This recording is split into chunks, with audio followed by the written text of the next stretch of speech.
बाकी थोड़ा समय है कि स्मृति दिलाकर आधा कल्प के कर्म भोग और हिसाब किताब को खुशी खुशी चुकतू कर अब उल्टा सुल्टा कर्म कर और ही दंड का पात्र और मर्तबा भ्रष्ट नहीं करने की कल्याणकारी सदगति दाता परमपिता परमात्मा की हम आत्माओं के लिए आज की मुरली से सावधानी और शिक्षाएं। ज्ञान मार्ग में परमात्मा संपन्न और संपूर्ण बनाते हैं और जब स्थिति संपूर्ण और संपन्न बन जाती है तो समानता आ जाती है। फिर कोई निंदा करे या स्तुति, कहीं जीत हो या हार, सुख हो या दुख, अच्छे बुरे के प्रभाव से मुक्त अवस्था हो जाती है। सदा हर्षित रहते हैं, सूरत और मस्तक पर दुख की लहर नहीं होती। निंदा भी महिमा योग्य शब्द अनुभव होते हैं क्योंकि संपूर्ण स्थिति को परिपक्व करने के लिए हैं, ये समझ मिल जाती है। ऐसी समानता माना बाप समान बनना, ये अंतर का भान या मतभेद खत्म हो जाए कि कोई दुश्मन है या कोई गाली देने वाला है या महिमा करने वाला है। परमात्मा वरदान देते हैं कि निंदा स्तुति जय पराजय में समान स्थिति रखने वाले बाप समान संपन्न और संपूर्ण बनो। निरंतर योग अभ्यास पर अटेंशन देना माना निरंतर परमात्मा की याद में रहना। ऐसे में मन वचन कर्म से कोई भूल नहीं होगी। उनकी याद के साथ उनकी शिक्षाएं भी चित्त पर रहेंगी। धारणा करने का बल भी मिलेगा। याद से सेवा पर भी निरंतर रहेंगे तो चारों ही सब्जेक्ट्स में फुल मार्क्स मिल जाएंगे। ऐसे में परमात्मा कहते हैं कि फर्स्ट डिवीजन में नंबर मिल जाएगा। इस समय बुद्धि तमो प्रधानता के प्रभाव में है, इसलिए सुनाने समय में बात कुछ और होती है, उसका रंग रूप कुछ और होता है और जब तक किसी और तक पहुंचती है तो उसका रूप बिल्कुल बदल जाता है। इसलिए परमात्मा कहते हैं कि सुनी सुनाई बातों पर विश्वास नहीं करो, बल्कि ऐसी बातों को एक कान से सुनकर दूसरे से निकाल दो। एक परमात्मा से सत्य सुनना है और उसी में रमण करना है, सदा प्रसन्न रहना है।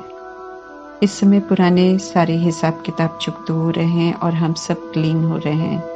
त्रिकालदर्शी के ज्ञान से ये तो समझ में आ गया है कि इस समय का दुख दर्द गम पास्ट के कर्मों का कर्म भोग है, लेकिन इस कर्म भोग को हर्षित हो पार करेंगे तो हिसाब चुकतू हो जाएगा। लेकिन दुख दर्द अनुभव करते रहेंगे, शिकायत करते रहेंगे तो हर्षित भी नहीं रह सकेंगे। आगे के लिए और हिसाब किताब बनाते जाएंगे। ज्ञान तो सदैव खुश रहने के लिए मिल रहा है। खुश न रहने की अवज्ञा करने से हिसाब आगे के लिए बढ़ जाता है। परमात्मा रावण के श्राप से मुक्त कर दुखों की दुनिया से निकालकर खुशी की दुनिया में ले जा रहे हैं। इस स्मृति से कर्म भोग को चुकतू करते हुए भी खुश रहना है। परमात्मा का फरमान है कि कुछ भी हो जाए लेकिन खुशी न जाए। अपनी की हुई भूलों को स्वीकार कर याद में चुकतू करने से जल्दी और सहज ही हिसाब किताब से मुक्त हो जाएंगे। याद से सहन करने की शक्ति मिलती है, साथ ही गवाए हुए राज्य को फिर से लेने की खुशी और उमंग उत्साह भी रहता है। जब तक ज्ञान नहीं है तब तक दुख है, गम है। ज्ञान अच्छी रीति सुनकर समझने से दुख और गम मर्ज हो जाते हैं, अर्थात उसका नकारात्मक प्रभाव नहीं पड़ता बल्कि सकारात्मक सोच की कर्ज उतर रहा है, खुशी को इमर्ज कर देता है। हम आत्माओं की भी विकार रूपी बीमारियां जो दुख का कारण है वो अब दूर हो रही हैं तो दुख भूल जाता है। इस समय के अत्याचार विघ्न सब कर्म भोग हैं जिससे आत्माएं तंग होती हैं, लेकिन परमात्मा धीरज देते हैं कि ये थोड़े समय के विघ्न और दुख हैं जिसे चुकतू करना है, लेकिन अब और कोई उल्टा सुल्टा कर्म नहीं करो, ये समझ जरूर देते हैं क्योंकि फिर और दंड बढ़ जाएगा और भविष्य का मर्तबा भी भ्रष्ट हो जाएगा। हमारा कर्तव्य है याद में रहना। विक्रम भी विनाश हो जाएंगे, हिसाब किताब भी चुकतू हो जाएंगे। श्रेष्ठ कर्तव्य से श्रेष्ठ भाग्य भी बनता जाएगा। जितना करने को है उसकी तुलना में बाकी थोड़ा समय है। याद में रहना है, दूसरों को भी याद दिलानी है। इसमें विघ्न पड़ेंगे जरूर, परंतु सभी को संदेश देना है कि अब परमात्मा को याद करो। परमात्मा ये स्पष्ट कर रहे हैं कि ड्रामा में जो चक्र लगाया है, चाहे 84 का लगाया या उससे कम का, वो हम आत्माएं लगाते आए हैं और लगाते रहेंगे क्योंकि आत्मा अविनाशी है। जो पाठ बजाती है वो अविनाशी आत्मा में रिकॉर्ड हो जाता है और जब पाठ इमर्ज होता है तो उसे कोई रोक नहीं सकता।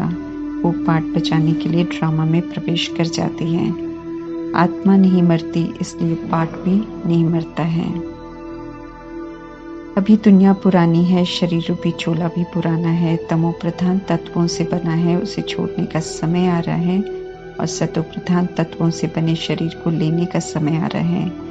इसलिए पुराने को भूलने का और उससे बेहद का संन्यास करने का समय है और शांति धाम में हम आत्माओं का घर और सुख धाम अर्थात सुख शांति संपत्ति का धाम है।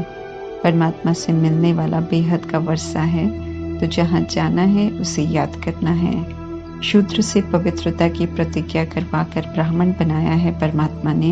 अब ब्राह्मण से हमें फरिश्ता बनना है। जो फरिश्ते बनते हैं वे ही देवता बनते हैं। जैसे हम आत्माओं को परमात्मा समझ देकर सोचने में लाते हैं, ऐसे ही हमें औरों को भी सोचने में लाने का फर्ज निभाना है।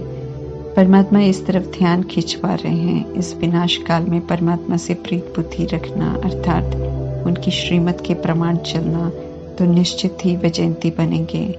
जो उनकी श्रीमत के विपरीत चलते हैं वे विनशंती हो जाते हैं और फिर से रावण राज्य के दुख धाम में ही आते हैं। रावण किसे कहते हैं कोई नहीं जानता, इसलिए काल्पनिक एफिजी बनाकर जलाते हैं जिसमें बाहरी रूप देह अभिमान और 10 शीश का दिखाते हैं, जबकि ये बाहर से दिखने वाला रूप सूक्ष्म में सभी की बुद्धि में है, जिसके वश होकर हर कोई कर्म कर रहे हैं। खुद में रावण है और रावण की एफिजी को जला रहे हैं, समझ नहीं है। रावण को मारने के लिए राम निराकार परमात्मा से समझ मिलती है। हर कोई रावण वश है। हर किसी को अपने अंदर के काम क्रोध लोभ मोह अहंकार रूपी विकारों को ज्ञान और योग के अस्त्र शस्त्रों से खत्म करना है। दिव्य चक्षु विधाता परमात्मा से जो ज्ञान का तीसरा नेत्र मिला है उसे हर बात समझकर आधा कल्प की सद्गति का वर्षा लेना है। अच्छे कर्म करें या बुरे कर्म करें, परमात्मा कहते हैं छिप नहीं सकते हैं, इसलिए कोई भी उल्टा कर्म हो परमात्मा से छिपाना नहीं है बल्कि झट से बताना है। सही दिशा दिखाने वाले और सही राय देने वाले निराकार परमात्मा ही हैं। नहीं बताएंगे तो उल्टे कर्मों में वृद्धि होती जाएगी। देह अभिमान में आने से माया उल्टा कर्म कराती है, इसलिए देह अभिमान से स्वयं को समझ से मुक्त करना है। परमात्मा जो हम आत्माओं को स्वमान के टाइटल देते हैं उन्हें स्वयं के लिए स्वीकार कर बुद्धि में इतना पक्का करना है कि कोई कितना भी उल्टा कुछ कहे वो हम आत्माओं को टच न करें, फीलिंग में न लाए। कोई कितना भी गिराने की कोशिश करे उसके बोलने के प्रभाव में नहीं आना है। परमात्मा के पैगाम को स्मृति में रख याद में रहना है, श्रीमत पर चलना है, अपना कल्याण करना है। आशीर्वाद और रहम मांगने से नहीं मिलेगी, काबिल बनना है डायरेक्शन पर चलकर। जब श्रीमत बिल्कुल स्पष्ट है तो परमात्मा कहते हैं कोई बात पूछने की भी जरूरत नहीं है। जैसे श्रीमत पर चलकर सतो प्रधान बन वर्षा लेना है, सदगति में ब्रह्मा नंबर 1 बने, ऐसे ही परमात्मा सभी को कहते हैं श्रीमत पर चल, फर्स्ट डिवीजन में आओ। सदा स्मृति में रखना है कि परमात्मा मनुष्य से देवता बनाने आए हैं। हमें याद कर पावन बनना है और भारत को स्वर्ग बनाने में मददगार बनना है। अंधश्रद्धा का पाठ आधा कल्प बजाया है, मूर्तियां बनाई हैं, पूजन किया है, फिर विसर्जन किया है। विसर्जन करने में देर करना अशुभ मानते हैं। स्वयं में सृष्टि में कोई परिवर्तन नहीं होता, दुख अशांति पाप कम नहीं होते बल्कि बढ़ते ही जाते हैं। हालांकि करोड़ों रुपए खर्च करके भी, कथाएं सुनकर रोने से भी किसी में कोई परिवर्तन नहीं आया है। परमात्मा अब समझ देते हैं और ज्ञान की धारणा कर चैतन्य मूर्तियां बनने को कहते हैं। चैतन्य मूर्ति बनने के लिए परमात्मा कहते हैं कि देह सहित जो कुछ देखते हो वो कब्रिस्तान होना है, इसलिए उसे भूलकर अपने को अविनाशी आत्मा समझ मुझे याद करो। श्रीमत पर चलने वाले ब्राह्मण कुल का श्रृंगार हैं। देवता परमात्मा का और कुल का नाम रोशन करने वाले हैं। ऐसे में परमात्मा की श्रीमत का उल्लंघन कर काम विकार के वश होकर उल्टा कर्म कर परमात्मा का और कुल का नाम बदनाम नहीं करना है।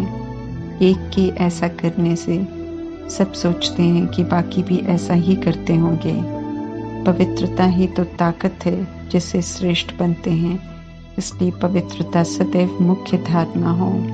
इसी धारणा से स्व का कल्याण करना है और औरों का भी कल्याण करना है, क्योंकि परमात्मा कहते हैं कि जैसे कर्म हम करेंगे हमें देख और करेंगे। इसी जिम्मेवारी के एहसास से हमें अपनी जिम्मेवारी निभानी है और परमात्मा का नाम बाला करना है। ओम शांति।